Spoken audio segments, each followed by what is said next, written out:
The 2024 NBA season is right around the corner. In the blink of an eye, all the best hoopers around the world are going to lace up their sneakers, and there's going to be another grueling battle for the Larry O'Brien trophy. Things aren't going to be the same anymore. The last vanguard of NBA superstars are in the twilight of their careers, while the new bloods are done patiently waiting for their turn to stamp their names into the history books. It's a brand new world in the league today. Change has never been more apparent, and with that being said, let's go over who the new top 30 players in the NBA are. Starting this list off at number 30, we have Donovan Mitchell. The Spider is one of the most electrifying guards in the NBA today, and he's not just a walking bucket, but a human highlight reel as well. In 2023, Mitchell averaged a career high of 28 points per game while shooting just a bit shy of 50, 40, and 90. That's nothing short of elite, guys. In terms of just pure skills, he's right up there with the best of the best, but the reason why I have him only at number 30 is because of his poor decision-making skills in high-stakes games. Time after time after time in the playoffs, he hoists up bad threes and just shoots his team straight to Cancun. For example, he shot 21% from three on 8 attempts per game in 2022, and then 29% in 2023 on 9 attempts per game. That's a recipe for disaster.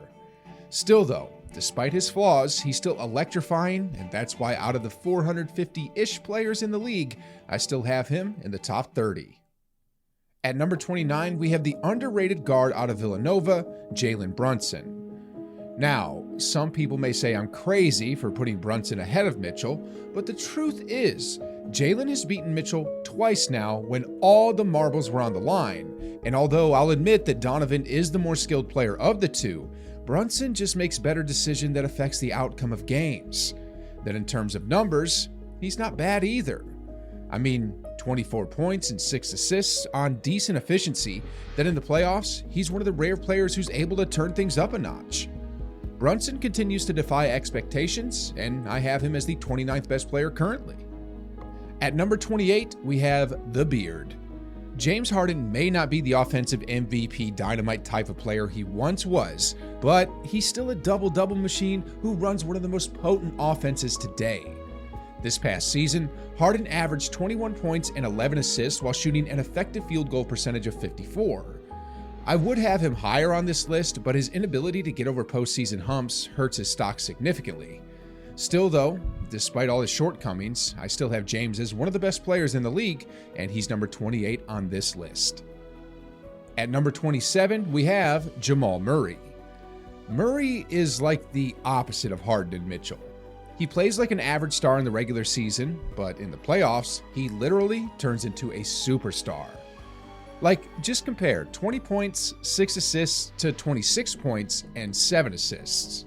He's the second best player on the Nuggets, and as good as Nikola Jokic is, it's clear from the previous years that the Joker cannot win without Murray.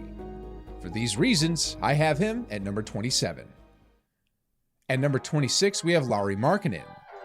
The dude was such a steal in that Donovan Mitchell-Utah trade. I mean, 7 foot tall, 25 points, 9 rebounds, 50, 39, 88? Sheesh, guys. Markkanen surprised the entire NBA in 2023 by that electrifying start that he and the Jazz got off to.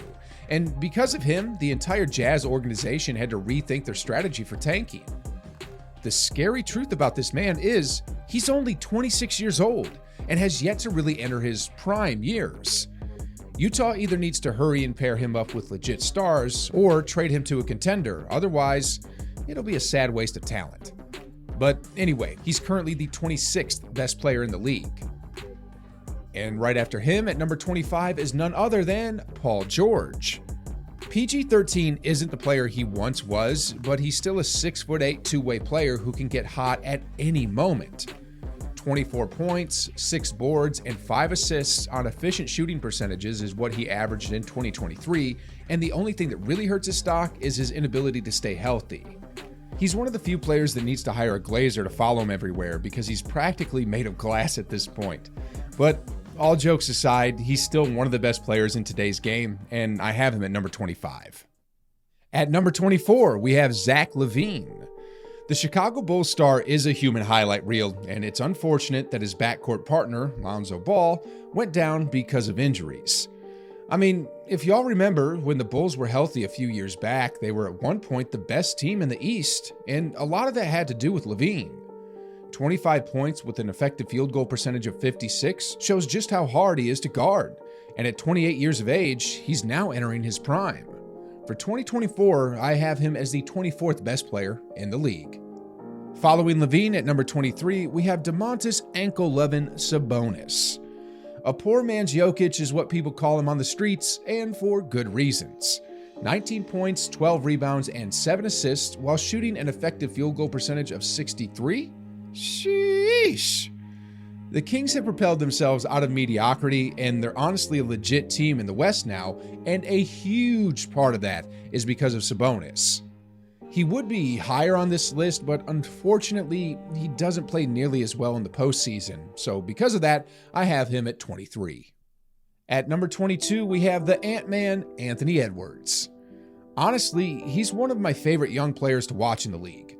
I mean, sure, he posterizes people from time to time, and the numbers he puts up are good, but more than anything on the stat sheets, it's his no-nonsense demeanor that really elevates him. Then on top of that, as evident from his postseason numbers, he's one of the few players who really has another gear or two when the lights shine their brightest. After Ant-Man, at number 21, we have the one and only Ice Trae. Trae Young's ability to sneak past defenses and hit the floater is second to none. And in 2023, the man averaged 26 points and 10 assists, but on bad efficiencies from the floor. That's the one area of his game that he needs to work on. But other than that, if Atlanta could just pair him up with an all-star big man and get him a true vet on the team, Young has the ability to be something special. How special he can be has yet to be determined, but remember, this man single-handedly destroyed whatever relationship that Ben Simmons had with Joel Embiid, and thus is the main culprit for destroying the process. Right after Young at number 20, though, we have Brandon Ingram. A huge reason why no one ever talks about him is because he's so quiet. But looking at the numbers, Ingram just finished a season where he averaged 25 points while collecting 5.5 rebounds and 6 assists. Then on top of that, get a load of this: 48% from the field, 39% from 3, and 88% at the free throw line. Sheesh, guys. When did Ingram get so good? Honestly, it's a shame that his running mate Zion Williamson is always injured. Otherwise, the Pelicans would truly be a special team and would be legit contenders to win it all. But still, whatever the case may be, we can't deny the fact that Ingram is a special talent and rightfully deserves his spot here at number 20. Then at number 19, we have the best shooter in the NBA. I'm talking about Ja Morant. Okay. That may have been a tasteless joke, but yeah, I got Ja Morant here at number 19. He's the Derrick Rose of the modern NBA and is currently the most athletic guard in the league. His ability to carry the ball, not get noticed by the refs, then blow past his defenders is second to none, and because of that, he was able to average 26 points and 8 assists on okay efficiencies overall. Honestly, if he just developed a consistent three-point shot, he'd be a legit top 10 player in the league, and if he just uninstalled Instagram, he'd quite possibly be the new face of the NBA. But all jokes aside, I got Morant here at number 19. At number 18, we have the fastest guard in the NBA, De'Aaron Fox. My image of Fox has always been a high-volume, inconsistent scorer who can't win games, but he sure changed all that around in 2023 when he averaged 25 points on effective field goal percentages of 55, led his team to the number 3 seed in the West, and pushed the Golden State Warriors to 7 games. You know, sometimes it's hard to tell if a coach is good or not, but man, Mike Brown sure did a heck of a job with the Sacramento Kings. Because of the new system and with a large thanks to Fox, the Kings are now relevant, and for those reasons, and many more, I have Fox at number 18. At number 17, I got Uncle Drew. Kyrie Irving is still one of the best premier scorers in today's NBA. 27 points per game, 59% effective field goal percentages, while razzle-dazzling the crowd on a nightly basis makes Kyrie what I like to call box office. his ability to score is one of a kind, and there's an argument to be made that he's the most talented player in the entire league. He'd be a lot higher on this list if he improved his intangibles, such as leadership, but still, even without all that, he's number 17. At number 16, we have the man who just signed the biggest contract in NBA history, Jaylen Brown. He's the other half of what makes the Boston Celtics so deadly, and is a huge reason why they've been knocking on the doors of the Larry O'Brien Trophy for the past few years. 27 points, 7 rebounds with an effective field goal percentage of 55 puts Brown into the category of elite. He still has a few holes in his game, however, as most players do, but the scary truth is, he's only 26 years old. According to Draymond, Brown's biggest weakness is his inability to drive left, but imagine he tightens his handles a bit, then my goodness guys, watch out. But anyway, with just his athleticism and sheer will alone, he could dominate most of the NBA by just driving right, and because of that, he deserves to be right here at number 16. At number 15, we have Shai Gilgeous-Alexander. There's not too many players who can break down defenses the way he does, and that's evident from the numbers he's been producing. 31 points while shooting over 50% from the field and 90% at the free throw line? This man single-handedly breathed life back into the OKC franchise and is going to be a problem in the NBA for a really long time, especially if he works on his three-point shot and gets that consistently over 40%. If Chet Holmgren and Josh Giddey can become all-star caliber players, this young team is going to be a serious problem. Next off at number 14, we have Anthony Davis. When AD is healthy, when AD is aggressive, when AD is playing his game, he's right up there with Giannis, Embiid, and Jokic as the best big men in the game today. This near 7-foot behemoth who's quick on his feet just finished a season where he puts up 26 points, 12.5 rebounds, and 2 blocks while shooting 56% from the floor and 78% at the free throw line. The only knock on him besides his durability is that he's inconsistent with his effort levels. He can be the best player on the floor one night, then turn invisible for the next game, then rotate through those lousy patterns for the entire season. Still though, he's a menace, and I have him here at number 14. For number 13, we have Zion Williamson. Now, I know a lot of people are going to hate this because the dude barely plays and is always injured, but remember, in 2023, when he was playing, the Pelicans were the best team in the West. 26 points per game might not look like superstar levels, but the man had an effective field goal percentage of 61.5%. Just for a quick comparison, Giannis has never been that efficient when it comes to getting a bucket, and that just shows how massive of a force Zion is when he's on his game, and that's why I got him at number 13. I also have a feeling that he'll be playing the majority of games in 2024 because, well, his career almost depends on it at this point. At number 12, we have Luka Doncic's son, Devin Booker. Man, that Game 7 beatdown is going to be tied to Booker's name for the rest of his life. But anyway, that doesn't diminish how good Booker actually is. This man is an assassin and single-handedly made the Nuggets look beatable for 2 games in the playoffs. And the scary truth is, he's only entering his prime. I'm going to use his playoff stats here. But through 11 games, this dude averaged nearly 34 points while shooting 58% from the field, 51% from 3, and 87% at the line. For those reasons, I got him here at number 12. At number 11, I got Dame time. It's really unfortunate that the Portland Trail Blazers have refused to put a championship-level team around him. He's the best point guard in the league, not named Steph Curry, and when I think of Lillard, I think of that spinning step-back 3 he did against the Nuggets a few years back. The man is still at the top of his game, as evident from his recent 71-point performance. And for 2023, Lillard averaged 32 points, 5 rebounds, and 7 assists while shooting 46% from the field, 37% from 3, and 91% at the free throw line. Again, it's such a shame that Portland hasn't paired him up with an all-NBA talent since LaMarcus Aldridge back in 2015. But anyway, I still have him as one of the best players in the league today. And with that being said, at number 10, I got King James. True story. Although his athleticism isn't quite where it used to be, did you know that the numbers he just pulled in are better than when he first won the MVP back in 2009? The four-time champion just averaged 29, 8, and 7 with an effective field goal percentage of 55%, which is pure insanity considering that he's practically 40 years old. He's still the best player on his team, and that speaks volumes, especially when you have a prime Anthony Davis on that squad too. Despite him flopping and crying to the refs on a nightly basis, you can't deny that he's still a top 10 player in the league today, and I have him right here at number 10. Number 9 would be Kawhi Leonard. Now, I know, this guy always misses games and is the godfather of the term load management, but I don't think any true hooper can deny what the man is when he's actually healthy. I mean, I know it was just a 2-game sample size, but in the 2023 playoffs, the dude put up 34.5 points, 6.5 rebounds, and 6 assists on shooting splits of 55, 60, and 88. For those of you who understand numbers, those are top-tiered legendary numbers. And it's no wonder why Paul George once said that he's okay with taking a back seat to the Claw.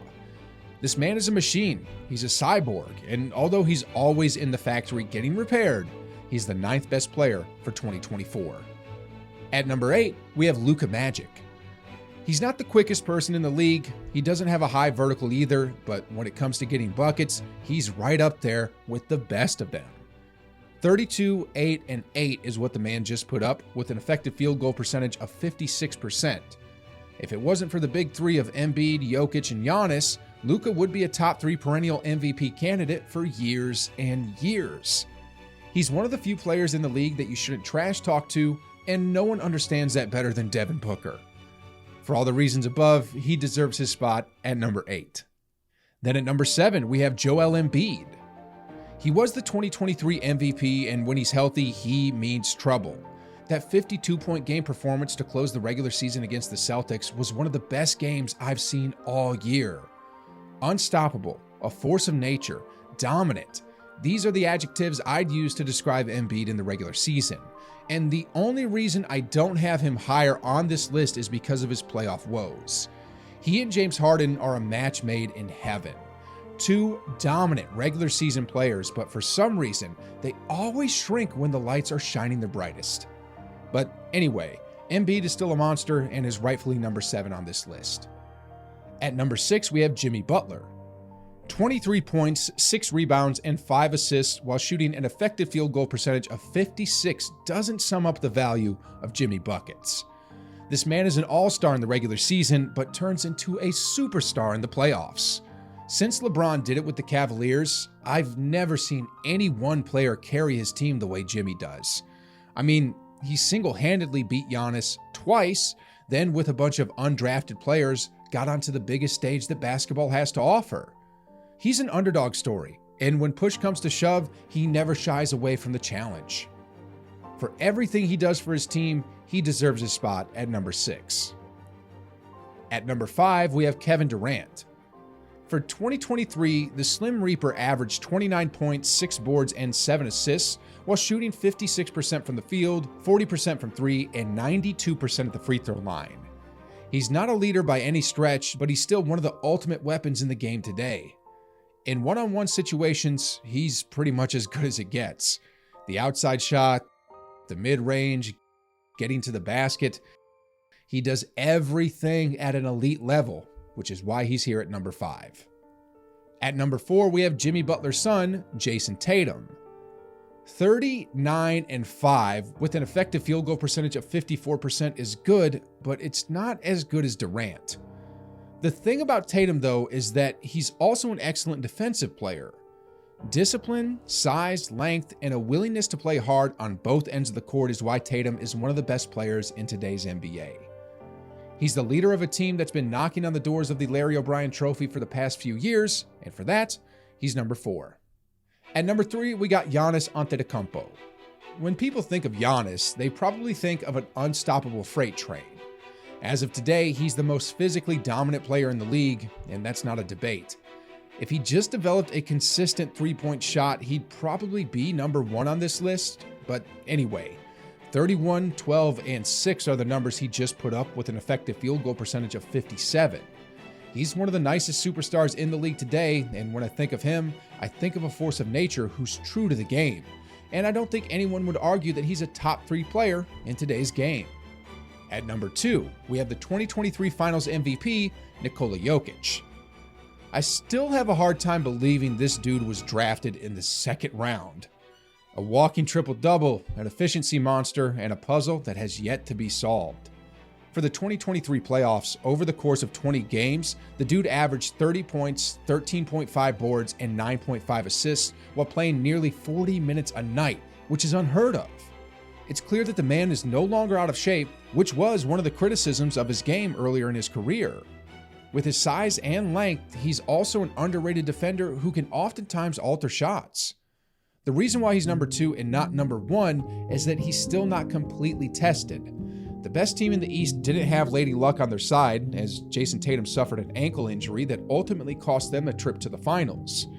I know the Joker beat the Suns and the referees, and that he's the most skilled center of all time, but until he's truly been tested, I'm going to have to go with Steph Curry at number 1.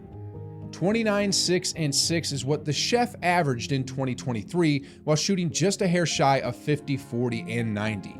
Joe Lacob once made the remark that the Warriors are still light years ahead of the NBA, but that statement was only true because of Steph Curry. Over the years, many teams have tried to copy the Warriors system and failed, and the reason why they couldn't do it was because they didn't have Steph. He's the only reason why the Warriors have a dynasty, and the scary truth is, he's still at the top of his game. Looking at his numbers, he just arguably had his 2nd or 3rd best season of his career, and even dropped a 50-point Game 7. He's the definition of skills, he's the definition of a leader, and for all of the above, I got Steph Curry as the best player in the NBA going into 2024. Anyway, pivoting here really quick, I honestly had a tough time creating this list. The NBA is so talented today that so many tough choices were made when deciding who made the cut and who didn't. For that reason, I want to give some honorable mentions, not in any particular order, to these players who were on the doorsteps of this list. Mikal Bridges, Jared Jackson Jr., Tyrese Halliburton, Karl Anthony Towns, DeMar DeRozan, Bam Adebayo, Pascal Siakam, Desmond Bane, Drew Holiday, and Dylan Dynasty Brooks. Okay. I'm just kidding about Dylan.